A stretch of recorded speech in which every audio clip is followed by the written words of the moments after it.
Hello student, कैसे हैं आप लोग। आई होप कि आप सब ठीक ही होंगे। जैसा कि देख रहे हैं आपका एग्ज़ाम बोर्ड पेपर आने वाला है, तो आपको ज़्यादा से ज़्यादा मेहनत करके ज़्यादा से ज़्यादा नंबर लाने की सोचनी चाहिए। जितना जितना ज़्यादा मतलब इम्पॉर्टेंट ही इम्पॉर्टेंट, वो सब ढूंढने की ज़रूरत है। आज ऐसा ही एक क्वेश्चन हम आप लोगों को लेके आए हैं कि रासायनिक अभिक्रिया किसे कहते हैं, यह कितने प्रकार की होती है, और प्रत्येक का उदाहरण देकर समझाइए। तो आइए भैया देखते हैं हम कि रासायनिक अभिक्रिया किसे कहते हैं। सबसे पहले तो हम यही जानते हैं ना कि रासायनिक अभिक्रिया कहते किसे हैं। जब यही नहीं पता होगा तो आगे की जानकारी क्या लेंगे। तो आइए देखते हैं रासायनिक अभिक्रिया किसे कहते हैं। सबसे पहले यहाँ पे लिखिए रासायनिक अभिक्रिया। क्या लिखेंगे भैया? रासायनिक अभिक्रिया। रासायनिक अभिक्रिया। रासायनिक अभिक्रिया। अब इसके बारे में हम पहले जानते हैं। रासायनिक अभिक्रिया, देखिए भैया, इसमें क्या होता है कि दो या दो से अधिक अभिकारक मिलकर एक उत्पाद का निर्माण करते हैं। क्या होता है भैया? दो अभिकारक होते हैं, एक ये अभिकारक एक ये अभिकारक, और ये दोनों आपस में मिलकर एक उत्पाद का निर्माण करते हैं। उसे ही हम रासायनिक अभिक्रिया कहते हैं। जैसे आप लोग अक्सर देखते होंगे एग्जाम्पल के तौर पर यहाँ पर जैसे देखिए, एक ले लीजिए Na, जिसे हम लोग सोडियम बोलते हैं, और एक ले लीजिए Cl, जिसे आप लोग क्लोरीन बोलते हैं। और ये दोनों आपस में क्रिया करके क्या बना लेते हैं? NaCl। ये अभिक्रिया भैया आप लोगों ने बहुत बार देखी होगी। देखिए, इसमें एक ये अभिकारक हो गया और एक ये अभिकारक हो गया, ये दोनों हो गए और ये दोनों आपस में क्रिया करके सोडियम क्लोराइड बना लिए, जिसे हम लोग नमक कहते हैं। ठीक है, इतनी बात समझ में आई? आई होप कि समझ में आई होगी। देखिए फिर से एक बार देख लीजिए कि जब दो या दो से अधिक, क्या होता है? दो या दो से अधिक अभिकारक मिलकर एक उत्पाद का निर्माण कर लेते हैं, उसे ही हम रासायनिक अभिक्रिया कहते हैं। बात समझ में आई? ठीक है, अब आगे चलते हैं। इसके बाद आता है कि रासायनिक अभिक्रिया के प्रकार कितने हैं। तो हम देखते हैं कि रासायनिक अभिक्रिया के प्रकार देख लेते हैं।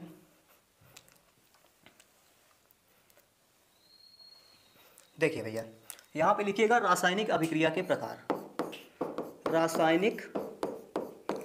रासायनिक अभिक्रिया के प्रकार। अभिक्रिया के प्रकार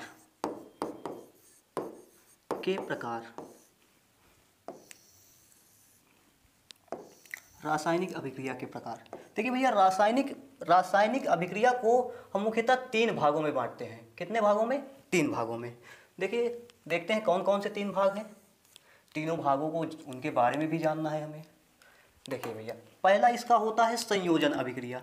क्या होता है? संयोजन अभिक्रिया। संयोजन अभिक्रिया। देखिए, संयोजन अभिक्रिया को भैया हम एक नाम से और बुलाते हैं, जिसे हम लोग संकलन कहते हैं। संकलन अभिक्रिया। क्या कहते हैं? संकलन अभिक्रिया। इसके बाद भैया आपका आता है वियोजन अभिक्रिया। क्या आता है? वियोजन अभिक्रिया। वियोजन अभिक्रिया। देखिए, वियोजन अभिक्रिया को हम लोग भैया एक नाम से और जानते हैं, जिसे हम अपघटन कहते हैं। अपघटन अभिक्रिया। अपघटन अभिक्रिया। इसके बाद भैया आपका तीसरा नंबर पे जो आता है, वो आता है विस्थापन या प्रतिस्थापन। विस्थापन अभिक्रिया। विस्थापन अभिक्रिया। इसे हम भैया एक नाम से और जानते हैं, जिसे हम लोग कहते हैं प्रतिस्थापन अभिक्रिया। प्रतिस्थापन अभिक्रिया। अब इसके बाद भैया देखो, आपके प्रश्न में दिया हुआ था कि प्रत्येक का उदाहरण देकर समझाइए। तो एक एक अभिक्रिया का उदाहरण सहित हमें समझाना है। तो सबसे पहले आपकी आती है संयोजन अभिक्रिया। तो आइए हम सबसे पहले संयोजन अभिक्रिया को ही देखते हैं। ठीक, आइए देखिए, आपका होता है सबसे पहले क्या? संयोजन अभिक्रिया। संयोजन अभिक्रिया। संयोजन अभिक्रिया।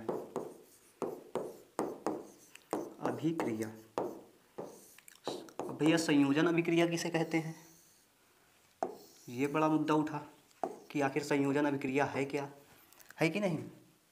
देखिए, संयोजन अभिक्रिया में क्या होता है कि जब दो या दो से अधिक, क्या होता है? दो या दो से अधिक अभिकारक मिलकर केवल और केवल एक उत्पाद का निर्माण करें, सिर्फ एक उत्पाद का, उसे ही हम संयोजन अभिक्रिया कहते हैं। बात समझ में आई? जैसे देखिए, आप एक एग्जाम्पल के तौर पर देखिए, Mg ले लीजिए और प्लस O2 ले लीजिए, ठीक। और इधर जो है क्या बन जाएगा, देखिए भैया Mg, देखिए भैया यहाँ पे हो जाएगा MgO। देखिए ये आपका हो गया मैग्नीशियम, मैग्नीशियम, मैग्नीशियम, और ये आपका हो गया ऑक्सीजन, ऑक्सीजन। और इन दोनों ने क्रिया करके क्या बना लिया, magnesium oxide, magnesium, magnesium oxide, oxide, oxide. देखिए भैया एक ये अभिकारक था और एक ये अभिकारक था, दोनों ने क्रिया किया और क्रिया करके क्या बना लिया, मैग्नीशियम ऑक्साइड। इसी को हम क्या कहते हैं, संयोजन अभिक्रिया। और संयोजन अभिक्रिया को ही हम संकलन अभिक्रिया भी कहते हैं। इतनी बात समझ में आई, आ गई होगी, आई होप सबको समझ में आई होगी। इसके बाद देखते हैं अगला क्या है। अगला आपका क्या होता है, देखिए अगला है आपका वियोजन अभिक्रिया, वियोजन अभिक्रिया, वियोजन अभिक्रिया। देखिए भैया अभी तक आप लोग अभिकारक से उत्पाद बनाते थे और अब क्या होगा, उत्पाद से अभिकारक बनाएंगे, उनको तोड़ेंगे लाठी डंडे की सहारे से। देखिए भैया वियोजन अभिक्रिया, वियोजन अभिक्रिया क्या होती है, वियोजन अभिक्रिया देखिए भैया समझिए, कोई यौगिक है, जैसे कोई यौगिक है और उसमें कोई बाह्य कारक आ जाए, और बाह्य कारक आ जाए और वो दोनों अलग अलग हो जाएं। बात नहीं समझ में आई। देखिए फिर से देखिए, जैसे कोई घर है, मान लीजिए कोई घर है और उस घर में कोई आ जाए और वहाँ के लोगों को अलग अलग कर दे, वहाँ के लोगों को अलग अलग कर दे, उसे ही हम वियोजन अभिक्रिया कहते हैं। और उस जो व्यक्ति वहाँ पर आया वही उसका एक बाह्य कारक के रूप में काम करेगा। क्या करेगा, बाह्य कारक के रूप में काम करेगा। अब देखिए हम वियोजन अभिक्रिया को भी भैया 3 भागों में बांटते हैं, वियोजन अभिक्रिया को भी 3 भागों में बांटते हैं। जैसे देखिए भैया इसका एग्जाम्पल देख लीजिए, वियोजन अभिक्रिया,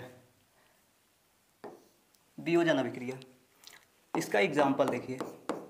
जैसे मान लीजिए आपका H2O है, H2O है और इसे जब हम गर्म करेंगे, और ये अभी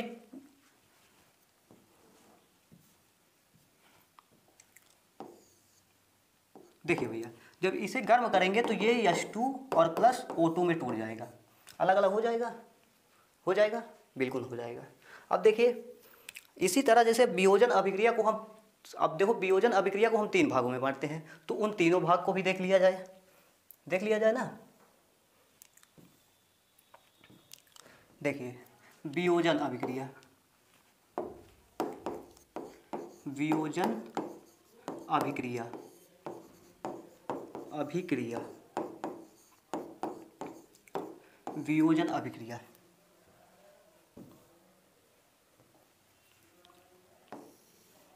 देखिए भैया इसे हम बांटते हैं 3 भागों में, 3 भागों में। एक तो होता है आपका ऊष्मीय वियोजन, ऊष्मीय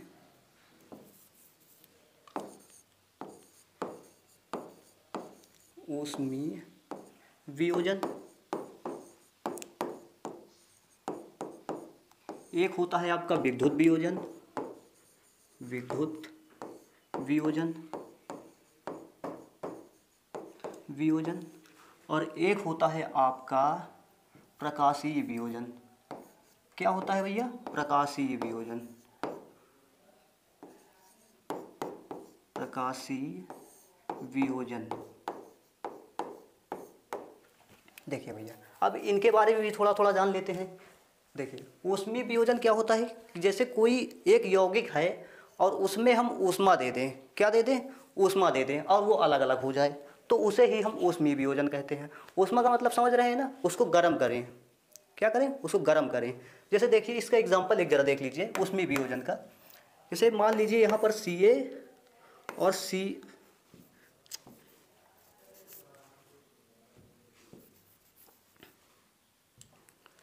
CaO3 है,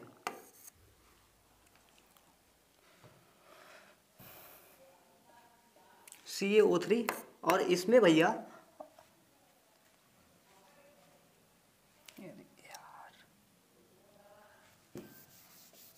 इसका उदाहरण देखना था भैया CaCO3 ये है ना भैया CaO3।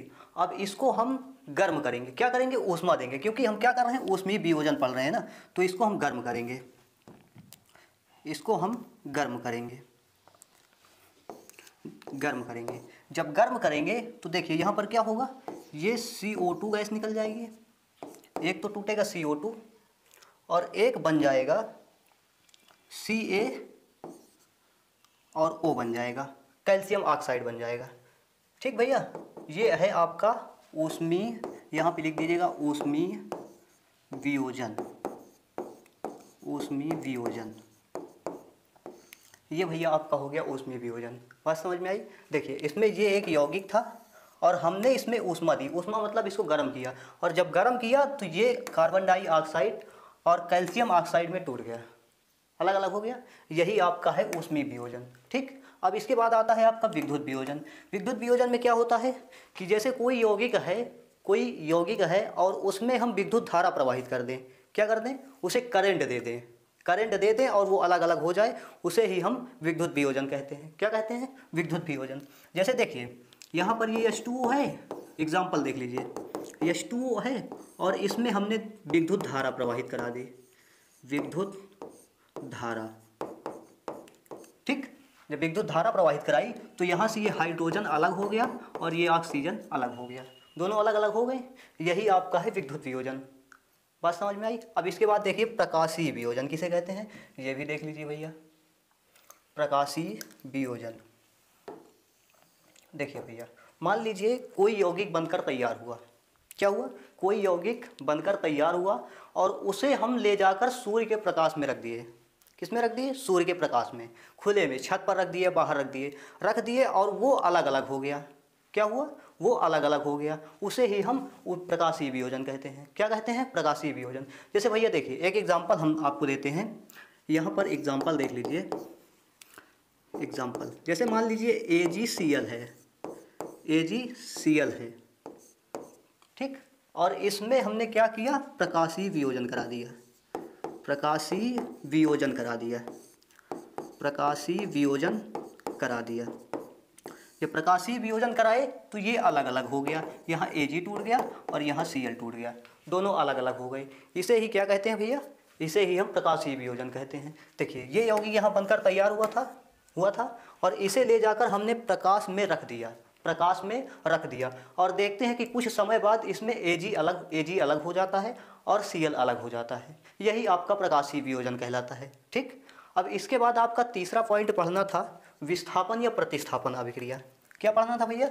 विस्थापन या प्रतिस्थापन अभिक्रिया। विस्थापन या प्रतिस्थापन अभिक्रिया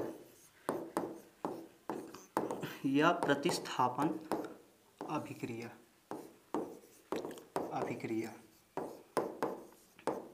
विस्थापन या प्रतिस्थापन अभिक्रिया।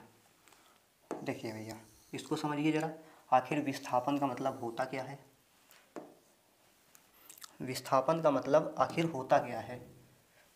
देखिए भैया विस्थापन अभिक्रिया का मतलब विस्थापन मतलब विस्थापित हो गया, अलग हो गया, किसी चीज़ से वो अलग हो गया। जैसे मान लीजिए कोई यौगिक है और उससे कोई और यौगिक आए और वो अलग हो जाए, तो उसे ही हम विस्थापन अभिक्रिया कहते हैं। विस्थापन अभिक्रिया में क्या होता है कि कम क्रियाशील धातुओं की सक्रियता श्रेणी आप लोग पढ़ेंगे, आगे क्वेश्चन हम आपको पढ़ाएंगे ये वाला। तो उसमें क्या होता है कि जो हाइड्रोजन के ऊपर होते हैं वो अधिक सक्रिय होते हैं, जो नीचे होते हैं वो कम सक्रिय होते हैं। तो इसमें जो हाइड्रोजन के ऊपर होगा वो दूसरे को विस्थापित कर देगा, क्योंकि उसकी क्रियाशीलता ज़्यादा है तो वो उसको विस्थापित कर देगा। ठीक, इसी तरह इसमें क्या होता है, अब यहीं से हम परिभाषा में कह सकते हैं कि वह अभिक्रिया जिसमें कम क्रियाशील तत्व को अधिक क्रियाशील तत्व विस्थापित कर देता है, उसे ही हम विस्थापन अभिक्रिया या प्रतिस्थापन अभिक्रिया कहते हैं। ठीक, जैसे आपको एग्जाम्पल हम एक देते हैं, जैसे देखिएगा यहाँ पर ले लीजिए ये Zn और प्लस H2SO4 ले लीजिए, H2SO4, और जब इनकी क्रिया कराएंगे तो यहाँ पर ये जिंक जो है वो हाइड्रोजन से ऊपर है तो इसकी क्रियाशीलता ज़्यादा है, इसलिए ये जिंक ये हाइड्रोजन को विस्थापित कर देगा। तो यहाँ पे ये बना लेगा जिंक सल्फेट और ये बन जाएगा यहाँ पर H2O बाहर निकल जाएगी। ठीक, बात समझ में आई? यही आपका क्या हो गया, विस्थापन अभिक्रिया। अब देखिए भैया, विस्थापन अभिक्रिया को भी हम दो भागों में बांटते हैं। विस्थापन अभिक्रिया को भी हम दो भागों में बांटते हैं। विस्थापन अभिक्रिया को दो भागों में बांटते हैं, कौन कौन से हैं देखिएगा। विस्थापन अभिक्रिया को दो भागों में तोड़ दीजिए। एक तो आपका हो गया एकल विस्थापन, एकल विस्थापन और एक हो गया उभय विस्थापन।